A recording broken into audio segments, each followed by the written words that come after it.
My ex-wife poisoned our son against me. Her deathbed confession set him free. I'd 48M, never thought I'd be writing this post. For 15 years, I've lived with the pain of my son believing I abandoned him. Now, everything has changed, and I'm still trying to process what happened. Some days it feels like a dream, others like a nightmare.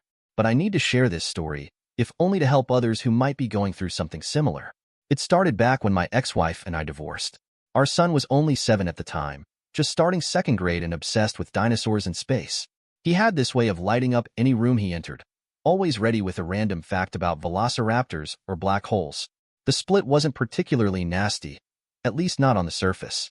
We agreed to joint custody. I kept the house in the suburbs while she moved to an apartment closer to her work, and I was ready to be the best co-parent I could be. I had no idea what was actually happening behind the scenes. The first few months seemed okay. We had a routine. I'd pick him up from school on Fridays, we'd get pizza and watch movies or play video games, and weekends were filled with trips to the museum or park. He'd tell me about his week, his friends, his classes. Sometimes he'd be a little quiet, but I figured that was normal for a kid dealing with divorce. But then things started changing. It was subtle at first, so subtle I almost missed it. My son became increasingly distant during our weekends together. The excited chatter about school projects turned into one-word answers. When I'd try to hug him goodbye, he'd stiffen up or pull away. Once, I found him crying in his room, but when I tried to comfort him, he pushed me away and said he wanted his mom. I thought maybe he was just processing the divorce in his own way, so I tried to give him space while letting him know I was there. Then came the canceled visits. My ex would call last minute with excuses. He was sick, had a school project, or made plans with friends that couldn't be rescheduled. When I did see him, he seemed angry, defensive. The breaking point came during a dinner at his favorite burger place. He barely touched his food, then looked at me with such hatred in his eyes and said, "I know you never wanted me. Mom told me about the email you sent her before I was born." I was stunned. That wasn't true at all. I'd been overjoyed when we found out we were having a baby. As the months went on, things got worse. He started refusing to come to my house altogether. When I'd try to pick him up from school, he'd run to his mother's car instead. Phone calls went unanswered. Birthday cards were returned unopened. Each rejection felt like a knife to the heart. I tried talking to my ex, but she'd just say, "He's old enough to make his own decisions about seeing you. I'm not going to force him."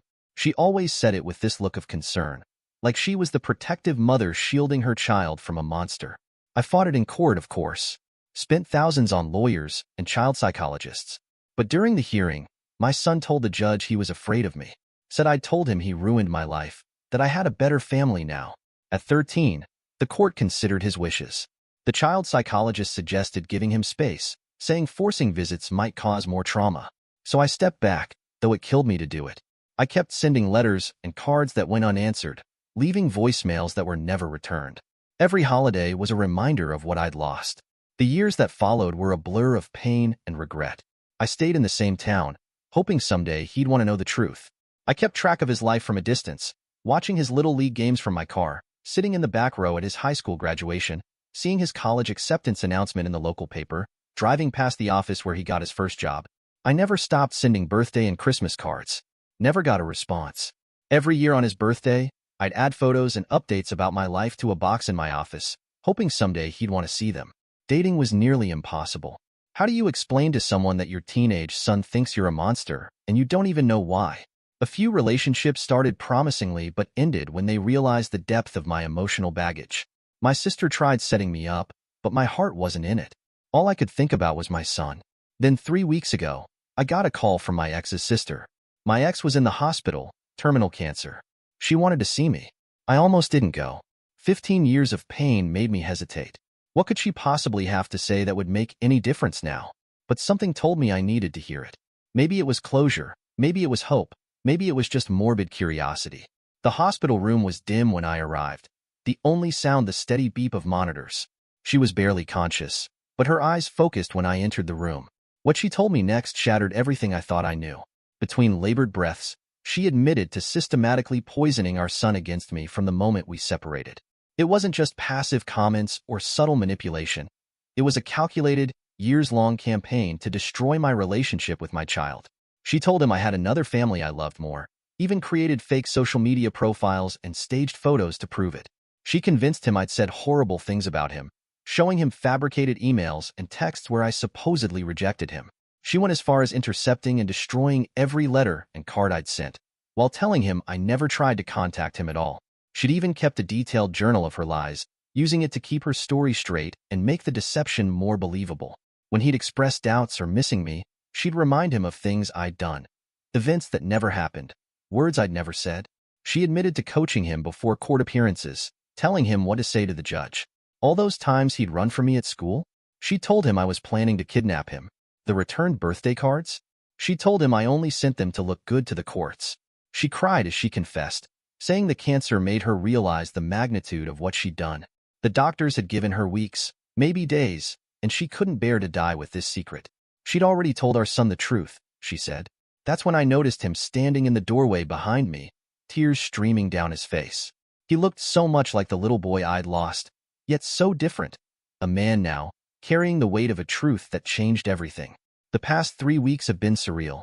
My son and I have talked more than we have in 15 years. He brought over the journal his mother had kept, and we read through it together. Page after page of calculated lies, manipulated photos, scripted conversations. She'd even saved all my letters and cards in a box, while telling him I'd never sent any. The elaborate web of deception she'd created was staggering in its detail and cruelty. He's 22 now. We've lost so much time.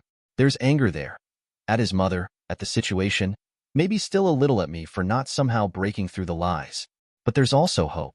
We're seeing a family therapist together, trying to rebuild what was stolen from us. Last weekend, he came over and we just talked for hours. He asked about his childhood, about who I really am, about all the moments he missed. I showed him the box of photos and updates I'd kept.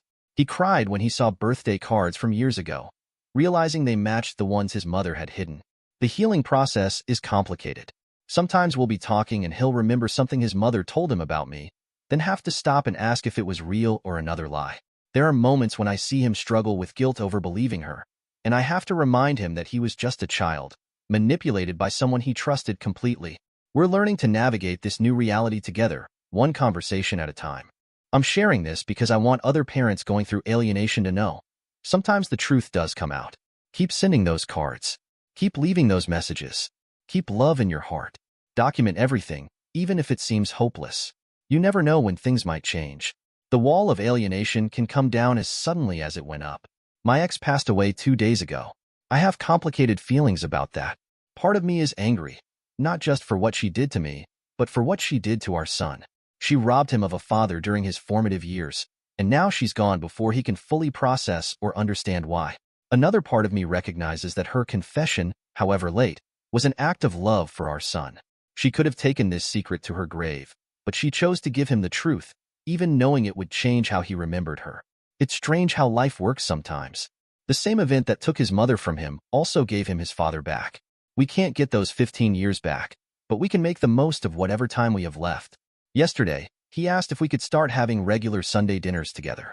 It's a small thing, but it means everything. I've learned that forgiveness isn't a single decision. It's a process. We're both working on forgiving. Him forgiving his mother for the lies, me forgiving her for the lost years, him forgiving himself for believing her, me forgiving myself for not finding a way to reach him sooner. But we're also learning to focus on the future rather than dwelling on the past. Edit. Thank you all for the support and awards. This post has reached more people than I ever expected. To those asking, yes, we're in therapy together and individually. It's helping us process everything and build a healthy relationship moving forward. And to the person who asked if I'm angry at my ex, honestly, I'm too focused on rebuilding my relationship with my son to waste energy on anger right now. Some things are more important than being right. Edit 2. For those asking about legal action, no, we're not pursuing anything. She's gone, and dragging this through the courts would only cause more pain. My son needs to heal, not relive the trauma through legal proceedings. Thank you for watching. If you enjoyed this story, please hit that subscribe button. Don't forget to give it a thumbs up and share it with friends or family who might enjoy it too. Your support means a lot. And if you have any thoughts, questions, or story ideas, drop them in the comments below. I'd love to hear from you. See you in the next story.